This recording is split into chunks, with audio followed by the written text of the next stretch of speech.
ঢালিউডের অন্যতম আলোচিত ও গ্ল্যামারাস চিত্রনায়িকা পরীমণি রূপালী পর্দার কাজের চেয়ে ব্যক্তিগত জীবন, সমসাময়িক নানা ইস্যু আর সামাজিক যোগাযোগ মাধ্যমে সরব উপস্থিতির কারণে বছরের প্রায় পুরোটার সময়ই খবরের শিরোনামে থাকেন এই নায়িকা। তবে এবার কোনো বিতর্ক নয়, পরীমণি আলোচনায় এসেছেন ফুটবল বিশ্বকাপ ও তার প্রিয় ফুটবল তারকাকে নিয়ে নিজের উন্মাদনা প্রকাশ করে।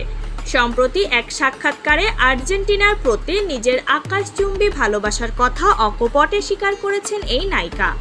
ফুটবল জাদুকর লিওনেল মেসির প্রতি নিজের মুগ্ধতার কথা জানাতে গিয়ে পরীমণি বলেন, আমি আর্জেন্টিনা, আমি আজীবনের আর্জেন্টিনা, আই লাভ মেসি।